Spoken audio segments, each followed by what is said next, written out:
Tak krásný den všem. Já jsem Markéta Podaná a vítám tady doktorku Petru Chvátalovou. Peti, čeho Krásný jsi den. doktorka? Já jsem psychiatr. Celostní Ty, psychiatr. ty jsi psychiatr. A já jsem pozvala Péťu dneska, abych ji trošičku vyspovídala, protože mi se na Pétě líbí, že je takový jiný psychiatr a že je takový otevřený psychiatr trošku jiným věcem. A je toho spoustu, čemu jsi otevřená jako různým jiným, já nevím, jak bych to řekla, ať už metodám, přípravkům, čemukoliv, a to se mi líbí, že hledáš trošku jiný cesty i pro své klienty. A dneska se budeme bavit zejména o entitách a o světě entit a o tom, jaký vliv svět duchů a entit a všech tady těch energií vlastně mají na lidi a jak moc souvisí psychická onemocnění a všechny tady ty diagnózy třeba i s tím světem, protože o tom se absolutně nemluví. Takže Peti, jaká je tvoje zkušenost a jaký informace by třeba lidi měli slyšet? To je velice široká otázka.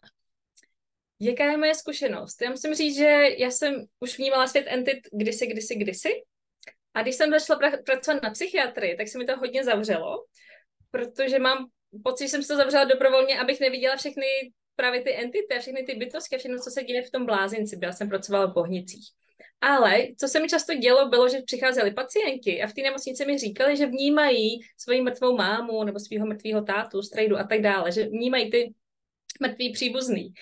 A já jsem tehda to věděla, že se to děje a že je to možný, že ty příbuzní můžou komunikovat s těma pozůstalýma, ale hrozně jsem se to bála říct jako úplně jako nahlas.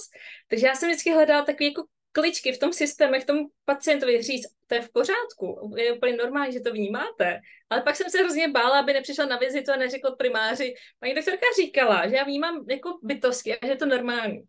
Takže Protože bys byla blázen, že jo? to byl plný blázen. A to bylo třeba před 7 lety. Takže to bylo pro mě takový jako najít nějakou jako kličku, jak toho člověka uklidnit a jak jakoby fungovat v tom systému. Ale teďka už jsem blázen a už se za to stavím dobrovolně. To už se dobrovolně říkám, takže nemám problém s tím říkat, že existuje něco jako entity. A teďka jsem měla vtipnou zkušenost na psychiatrii, kdy jsme měli vizitu a pacientka s úzkostma říká paní primářce, paní primářko, mně se občas děje to, že já jako stojím na chodbě a slyším, jako by na mě někdo volal. A nebo jako, že o mě někdo jakoby, se jako opře, nebo někdo se mě jakoby dotkne, ale nikdo tam není. A primářka jí díky bohu řekla jenom, já vůbec nevím, co bych vám na to řekla. A tak já té pacientce říkám, prosím vás, přijďte za mnou po vizitě a probereme to spolu. Takže přesně, já jsem jí to znormalizovala, že se to může dít, že jsou na světě, že je na světě spousta vědomých bytostí, které tyhle bytosti, které už nemají ty těla, které jako umřely nebo někde zůstaly, že existují a že je můžeme vnímat, že to neznamená, že jsme nemocní, že jsme rozbití a že jsme blázni. Takže přesně jsem jí jako uklidnila, říkala jsem, že si nich nemusí mít strach, že oni neublíží a dala jsem jí přesně nástroj, jak s tím pracovat. A co ona na to? Byla ochotná s tím pracovat?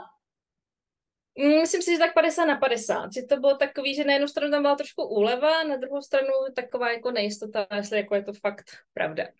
Mhm.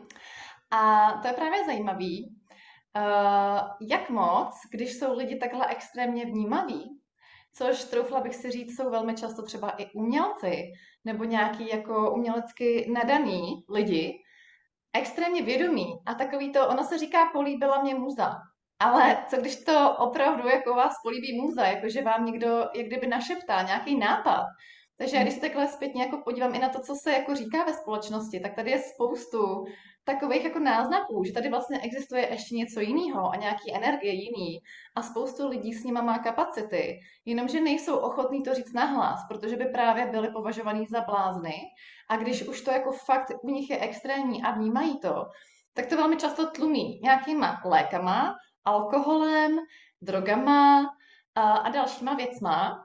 A chtěla jsem se zeptat, jestli jsi měla i takovýhle pacienty, Peti, a jaký energie se kolem takových lidí, právě třeba na drogách a alkoholu, nebo jako už dlouho na lécích, vnímala? Určitě jsou to démonické energie, což si myslím, že to si právě lidi často pletou. Že lidi mají obecně, jako si myslí z těch hororů a z těch filmů, že entita rovná se někdo mi chce ublížit a někdo mi chce tady něco províst špatného. A vymítač ďábla. Jo, jo a přesně, a že jako všechno je to démonický, ale to tak není. Tady jsou entity, a ty o tom krásně mluví, že se tady spousta entit, které nám chtějí přispět, a já to často vnímám na sezení, že opravdu tady spousta entit a spousta těch příbuzných, kteří nám chtějí přispět, nebo kteří prostě jsou tady pro nás. A pak jsou tady ty démoni, kteří jsou právě často spojený s lidma, co berou léky dlouhodobě, drogy, alkohol, anebo se chtějí, nebo mají sebevražedné myšlenky. A já bych možná jenom upřesnila, spíš pro posluchače upřesnila. Existuje prostě tady svět entit. Entita je v podstatě jakákoliv energie, jo? Takže entita můžou být třeba právě neviditelné bytosti, které třeba lidský entity, které zemřely a nemají těla. A to vlastně, to, že třeba někdo zemře a už nemá tělo, ještě neznamená, že prostě si je vědomý toho, že zemřel. To byl pro mě třeba jako fakt šok na začátku, když jsem začala objevovat tyhle ty nástroje Mluvte s entitami. Zakladatelka je vlastně Sharon O'Hara, Američanka, a tohle je prostě, tyhle ty nástroje vlastně už jako používají lidi po celém světě, to není nic, co bychom si tady s Peťou teďka vymysleli. My jsme akorát ochotní ty nástroje fakt používat v praxi s našima klientama a vlastně objevovat to, co jsme od malička, ale většinou vás nikdo jako v tom nepodpoří a nedá vám ty informace. OK, tohle vnímáš, nejsi blázen. Jo, takže entita je jakákoliv definovaná energie a třeba Peťa mluvila o lidských entitách. Teďka se nám to tady trošku zaseklo. Jo, už to tady. Což entity mají i schopnost vlízt do vašeho elektronického zařízení, takže je super je třeba i požádat, aby vylezly z vašeho počítače, jako právě teďka, protože entity jsou nadšený, že o nich mluvíme a že se o nich mluví, protože jak dlouho se k vám třeba i někdo snaží dostat, právě třeba nějaký příbuznej a snaží se vám něco říct, nebo za váma můžou i chodit cizí lidi, a snaží se s váma mluvit, abyste... A tohle není bláznoství, tohle jsou obrovské schopnosti a kapacity, které můžete využívat ve svůj prospěch. Akorát bohužel, když lidi nemají informace, tak je velmi často využívají ve svůj neprospěch a končí právě třeba i na psychiatrii. A jak se Peti mluvila o těch démonických energiích, tak démon je v podstatě druh entity, je to jenom nějaká energie. A co tahle společnost velmi často dělá, je, že z toho dělá něco významného, něco, co je silnější než my. Možná právě i lidi, kteří jsou pod jejich vlivem, z nich udělali něco významnějšího, než jsou oni sami. A tyhle energie opravdu šeptají do uší lidí, skoč, skoč, a našeptávají jim spoustu takovýchhle různých věcí. Každopádně je možnost s nima velmi jednoduše pracovat a my jsme se i s Peťou bavili před tímhle s tím rozhovorem, že to je fakt volba toho člověka, jestli je ochotný to změnit, anebo jestli si ty energie vybírá i nadále. Takže pokud ve svém okolí máte třeba někoho, koho Peťa popisovala, u koho vnímáte ty demonické energie, tak pro mě třeba důležitá informace byla, že já se nemusím tomu vyhýbat. Já s tím můžu pracovat, já nemusím být pod vlivem toho a můžu být prostorem pro toho člověka, aby si i on mohl vybrat něco jiného, ale pokud není ochotný, tak jako nikoho nepřesvědčíte. Jenom jsou tady i tady ty energie, které vám absolutně netouží přispět a démoni jsou tady proto, aby zničili vás, vaši bytost, vaše tělo a váš život. Jo? Ale jsou na to úžasný nástroje. Takže to jsou tady ty demonické energie, já jsem ráda, že je Peťa zmiňuje. A tohle to rozhodně není celý svět entit. A já jsem nedávno v nějakém postu i psala, že vlastně vyhýbat se tomuhle světu, když s tím máte kapacity, a vlastně říkat, že svět entit rovná se démoni, a ty jsi to krásně Peti řekla, protože takhle to taky jako vnímám, že lidi s tím nechtějí mít nic společného. Ale to je prostě, jak kdybyste se, já jsem nedávno napsala takovou stranu, mě nic jiného nenapadlo, jak kdybyste se vyhýbali všem dobrotám a sladkostem, jenom proto, že po mléčné čokoládě prostě máte pupínky, jo? Tak to jsou třeba, to je jedna maličká, prostě jedný maličký procento ty pestrý škály těch všech energií, které máte k dispozici. A pak tady jsou třeba přírodní bytosti. Možná právě proto, když jdete do přírody, tak vám je jinak, je vám hezky. Jakou máš třeba ty zkušenost, Peti, s klientama, kteří byli třeba ochotní jít do té přírody, když měli třeba nějaký deprese? Máš s tím nějaké zkušenosti? Je pravda, že já klienty málo posílám do přírody. Tak já tam posílám pořád. To se bych měla začít víc. Tak a jaký to je vlastně pro tebe, Peti, jako psychiatričku, která tak nějak vždycky tušila, že tady je něco jiného, ale vlastně věděla si, že o tom nemůžeš úplně mluvit nahlas, protože by to tady nebylo úplně přijímaný.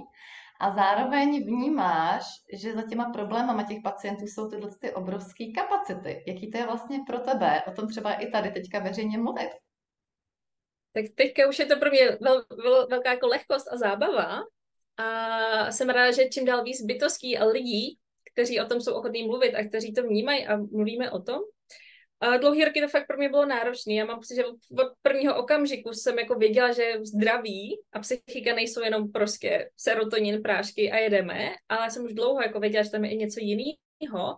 A bylo to pro mě velmi, velmi náročné, protože jsem měla minimum zkušeností, ale zároveň já jsem věděla, že je tam něco jinak. A pamatuju si situaci s kolegyní, která měla třeba 10 let praxi, 10letou praxi a měli jsme pacientku schizofreničku a já jsem věděla, že ona nemá prostě žádnou schizofrenii.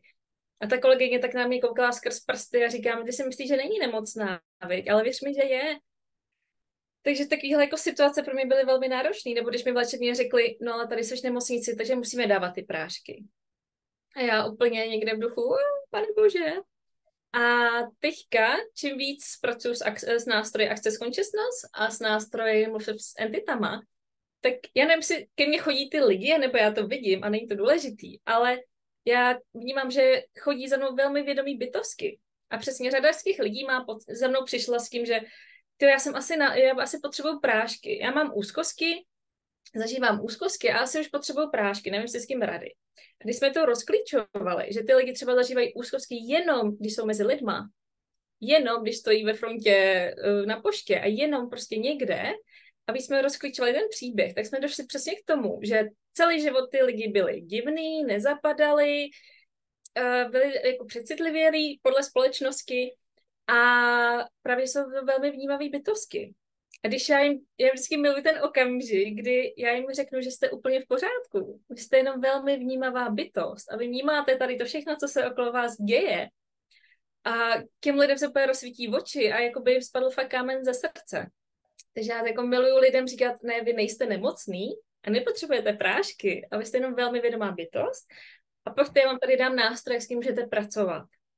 A mě úplně vždycky srdce plesá, přijde mi to jako úplně úžasný, nejradši bych to vykřičela do celého světa.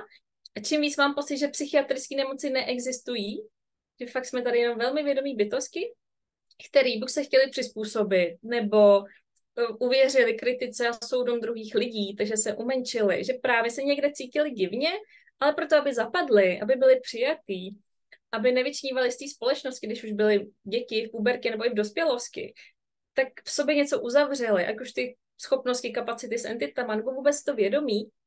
A pak se to může projevovat i jako ty nemoci. Super.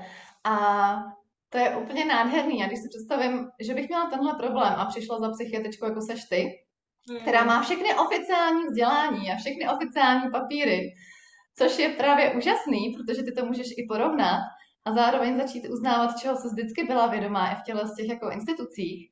A prostě řekla mi, to je v podstatě, hleďte, vy nejste špatně, vy jste v pořádku, jenom jsou tady jiné možnosti a možná jste jenom doposud nedostala informace, jak s tím pracovat. A to je to, co si tady možná obě s Peťou přejeme, aby lidi získávali tyhle informace a věděli, a ty jsi to krásně řekla, že nejsou přecitlivělí, že jsou extrémně vnímaví. A kde všude se vám přijde, že vaše děti jsou třeba přecitlivělí, protože já si pamatuju, že mě jako malí říkali, že jsem strašně přecitlivěla a já mám 7letou dceru a úplně to tam vidím, ale já vím, že ona není přecitlivěla, já vím, že ona je extrémně vnímavá a díky tady těm nástrojům s ní o tom můžu mluvit a můžeme s tím pracovat. A jak úžasný je, když můžete posilovat lidi v tom, co vědí a že nejsou špatně a že nejsou blázni. A že i v těchto z těch všech energiích a úzkostech mají na výběr, mají volbu a jsou tady prostě jednoduchý nástroje a možnosti, jak to fakt změnit. Co by ještě měli, Peti, slyšet lidi, který si připadají právě teď jako blázni, Nemají třeba ještě úplně potvrzení, že mají nějakou psychickou nemoc, ale mají tak jako pocit, že ve svém těle nejsou úplně sami a že jim někdo jako do života kecá. Co by třeba teďka měli slyšet a co by v tuhle chvíli měli udělat? Tak přijít za náma. Ne, v tuhle chvíli mě napadá otázka, čeho si jsou vědomí. Položit si otázku, čeho si jsem tady vědomá a co všechno tady vnímám, nebo co všechno tady vidím, slyším, cítím. Čeho si jsem tady opravdu vědomí. Vědomá určitě by měly dát pryč veškerý strach, protože ty entity jim nechtějí ublížit. Oni tady prostě jenom jsou tady okolo nás a primární jejich účel není nám ublížit. A no, hledat nástroje, hledat možnosti a uvolnit se do toho, že něco ví, než ta běžná společnost. To je super. A ty jsi to krásně řekla. Možná tady jsou ty entity, které jako vůbec nejsou strašidelný a vůbec vám nechtějí ublížit. A oni tady jako jenom čekají, až si jich možná všimnete. A někdy stačí se jenom otočit. Kolikrát jste jako v místnosti vnímali nějakou energii a měli pocit, že tam s váma někdo je, ale řekli jste si, no, přece nejsem blázen, to si jenom vymýšlím. Co když stačí jenom se třeba otočit a říct ahoj, co potřebuješ? Co kdybyste vlastně s tím světem mohli začít mluvit i jako s normálníma lidma, který mají tělo? Co když mezi vlastně lidskýma entitama s tělem a bez těl je jediný rozdíl v tom, že my máme těla a oni nemají těla. A velmi často jenom uvízli v čase a prostoru a kolikrát třeba ani jako nevědí, že jsou mrtví, že jim zemřelo tělo. Jo, takže oni třeba, ať už ty kapacity v tuhle chvíli uznáváte, že je máte, nebo neuznáváte, oni to vnímají, oni vidí, že je máte. A když s těma kapacitama nepracujete ve svůj prospěch a předstíráte, že je nemáte a že ty entity nevnímáte a že tady nejsou, tak vy třeba i někdy můžete vnímat tu jejich frustraci. Jakože najednou z ničeho nic se vám změní nálada a jste naštvaný a frustrovaný a vůbec nevíte z čeho. A tady existuje takový úžasný nástroj v rámci Access Consciousness i mluvte s entitami, komu to patří. Je to vlastně můj pocit, je to moje frustrace nebo někoho jiného. A kolik třeba bytostí právě v tuhle chvíli kolem vás je vlastně frustrovaných, protože se k vám už dlouho snaží dostat, nebo má úzkosti a nemají těla a všichni předstírají, že svět duchu tady neexistuje a všichni totálně ignorují.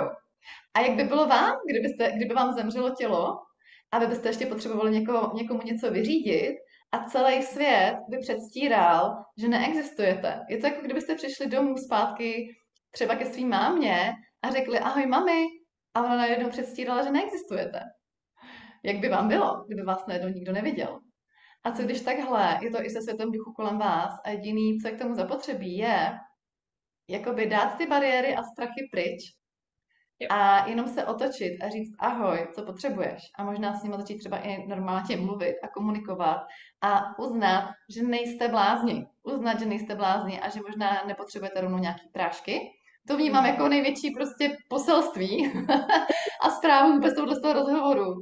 Jako nejste blázni. A když vám to říká psychiatrička, která pracovala v blázinci, tak to platí dvojnásob.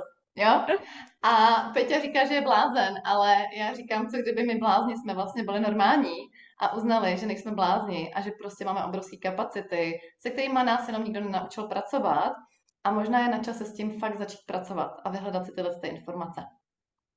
Takže moc děkuji Peti za to, že jsi ochotná jít do tady těch rozhovorů, sdílet to veřejně a tvořit tím prostě jiné možnosti i pro lidi tady s těma kapacitama, který prostě nejsou vidět, nepopíšeš je a přesto existují. Je to tak. Jestli mám ještě chviličku, mě ještě napadá příklad z praxe. Ke mně teďka hodně chodí lidi, kterým někdo zemřel. Ať už to bylo před 17 lety, před 4 lety, nedávno, nebo před 30 lety. A ty lidi často mají od té doby úzkosti, deprese, anebo třeba i fyzické potíže. Mám klientku, která má potíže s trávením. A my, když to rozklíčováváme, já musím říct, že tohle téma miluju, když za mnou přijde někdo, že mu někdo zemřel, že mě to téma velmi baví, tak jednak je tam u nich přítomná ta entita, ta bytost, která zemřela. A často je to právě někdo, kdo jim chce přispět, nebo chce si jim ještě něco říct, anebo jenom chtějí být uznaný, že hele, ale já tady ještě vedle tebe pořád jsem. A ty lidi leckdy na sebe přijmou právě ten strach z toho umírání, té bytosti, která umírala. Jo, že to taky leckdy čistíme nebo zpracováváme. Ten strach a ty pocity té bytosti, která umřela. Takže bych jenom chtěla říct, že pokud se to týká i vás a někdo vám zemřel, tak přesně jednak se můžete zeptat, jestli tam náhodou ta bytost není okolo vás. A jednak nemusíte mít deprese a úzkosti, přijďte to prosím zpracovat, nebo najděte si někoho, s kým to zpracujete, nebo klidně přijďte zapnout za market, jak se na to podíváme. Že je to velká škoda být v úzkosti, v depresích, pokud nám někdo zemřel, protože to může být velmi jednoduše zpracováno během chvilky. A děkuji, že to zmiňuješ, Peti, a tohle je úplně úžasný. A mně dochází, že brzy budou dušičky. Mm-hmm. A jaký by to bylo si s těmi zesnulými opravdu popovídat a nepřipadat se jako blázen. A ještě, jak jsi říkala, jak kolikrát něco souvisí se smrtí blízkého, pokud máte třeba i nějaký potíže s tělem od smrti někoho blízkého, může to právě souviset i s tím, že tady kolem pořád je a touží sama komunikovat. Takže já jsem zažila u svých klientů i fyzický vyloženě problémy od smrti blízkého, což vlastně bylo jenom projev toho těla, že tady ten blízký je přítomný. Jo? Takže to není jenom, že to ovlivňuje vaši psychiku, ale může to ovlivňovat i fyzicky vaše tělo v podobě migrén, ekzemu a dalších věcí. Mm-hmm. Tak super, paráda. Peti, moc děkuju. A můžeme sem dát i odkazy na naše webovky, nebo kde by nás případně dohledali. A věřím, že tyhle informace už v tuhle chvíli vám třeba nějakým způsobem přispěly. Doufáme v to. Děkuji, Peti, měj se krásně. Hezký den všem. Naschle. Naschledanou.